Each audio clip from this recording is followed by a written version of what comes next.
வணக்கம். Big Boss season 8 லைவில் ஒரு இது போயிட்டுருக்கு, பயங்கரமான சீனு.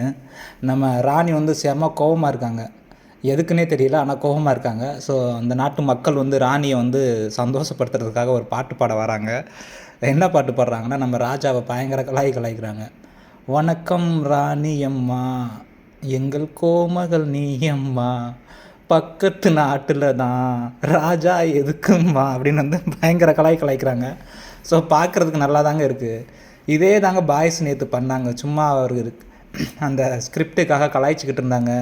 நீங்கள் அதை அப்படியே சந்திரமுகி ஆட்டம் ஆடி அவங்கள கலாய்க்க விடாத மாதிரி பண்ணிட்டீங்க. அப்புறம் எப்படி ஒரு சுவாரஸ்யம் இருக்கும்?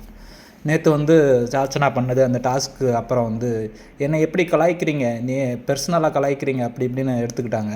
உடனே பவித்ராவை வந்து ஜெஃப்ரி வந்து கிளவி அப்படி இப்படின்னு பாட்டியம்மான்னு சொல்லியிருப்பான். அதெல்லாம் சிரிச்சுக்கிட்டு இருந்துட்டு நைட்டு சாச்சனா கேட்கவும் உங்களுக்கு கஷ்டமாக இருந்துச்சு அப்படின்னு கேட்கவும் ஆமாம் இருந்துச்சு அப்படின்னு அப்படியே மாறிடுச்சு அந்த பொண்ணும். ஸோ ஒரு ஸ்போர்ட்டிவ்னஸ் இல்லாமல் விளாண்டா எப்படி தான் அந்த கேம் நல்லாயிருக்கும்? இப்போ நீங்கள் கலாய்க்கிறீங்களே, இப்போ இதை அவங்க சொன்னால் அப்படி அது நல்லா இருக்குமா? நல்லாவே இருக்காது.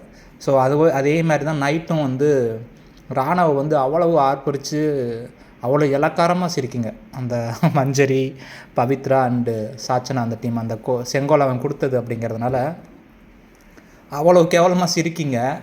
அதெல்லாம் இவங்களுக்கு தெரிய மாட்டேங்குது. ஸோ வந்து ஃபன்னிக்காக பண்ணுறது அப்படிங்கிறது வந்து ஒரு டாஸ்க்குக்காக ஒரு என்டர்டெயின்மெண்ட்டுக்காக பண்ணுறது பண்ணி தான் ஆகணும். அது பண்ணாமல் இருந்தால் கலாய்க்கிறது அப்படிங்கிறதுலாம் ஒரு பர்சனலாக இல்லாமல் ஒரு ஸ்கிரிப்ட் அப்படிங்கிறதுக்காக கலாய்ச்சா அது அப்போ தான் ஒரு என்டர்டெயின்மெண்ட்டாக இருக்கும். பார்க்குறவங்களுக்கும் உட்காந்துக்கிட்டே இருந்தால் இப்படி நீங்கள் பண்ணுறது சும்மாவே எரிச்சலாக இருக்குது. அந்த கலாய்க்கிறதையும் பார்க்க முடியாமல் போயிடுச்சுன்னா அப்போ எவனும் பார்க்கவே மாட்டானுங்க. ஸோ அதுதான் இப்போ அவங்க வந்து கலாய்க்கிறாங்க. ஸோ ராஜா பார்த்துக்கிட்டு தான் இருக்கார். ஸோ எங்கள் பக்கத்து நாட்டில் தான் ராஜா எதுக்குமா அப்படின்னு. ஸோ ராஜாவும் எதுக்கு, ராணியும் எதுக்குன்னு தெரில, சும்மா தான் உட்காந்துக்கிட்டு இருக்காங்க. ராணி தான் கத்துன்னு கத்துறாங்களே வெளியே. ஆனால் அதுக்கு ஒரு பாயிண்ட்டே இல்லாமல் போயிட்டுருக்கு. அதுக்கு ஒரு என்ன சொல்கிறது, ஸ்கிரிப்டே இல்லாமல் போயிட்டுருக்கு. பார்க்கலாம் என்ன நடக்குதுன்னு. அந்த பல்லக்கு எப்படி வாங்குறாங்க அப்படிங்கிறது பார்க்கலாம். நெக்ஸ்ட்டு வந்து அந்த கரெக்டான டைமை வந்து அவங்க கண்டுபிடிச்சி சொல்லணும். இப்போ 3 மணினா 3 மணி ஆயிடுச்சு அப்படின்னு போய் அவங்கள்ட்ட போய் சொல்லணும். அது ஒரு டாஸ்க்கு.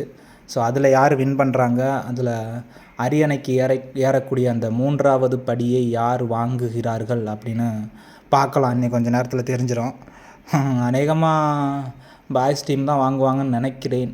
ஆல்ரெடி செம ஃபாஸ்ட்டில் போயிட்டுருக்கு பாய்ஸ் டீமு. கேர்ள்ஸ் டீம் வந்து ஒரு கோஆப்ரேஷன் இல்லாமல் போயிட்டு இருந்துச்சு நேற்று. இன்றைக்கி எப்படி போயிட்டுருக்குன்னு தெரில. அந்த பல்லக்கை பிடுங்கும்போது தான் எல்லோரும் ஒன்றா சேர்ந்துருந்தாங்களே வெளியே. அதுக்கப்புறம் இப்போ ராணியை சிரிக்க வைக்கிறதுக்காக ஒன்றா சேர்ந்துருக்காங்க. எவ்வளோ நேரம் அந்த ஒன்றா சேர்ந்துருக்கிறது நீடிக்கும் என்று பார்ப்போம்.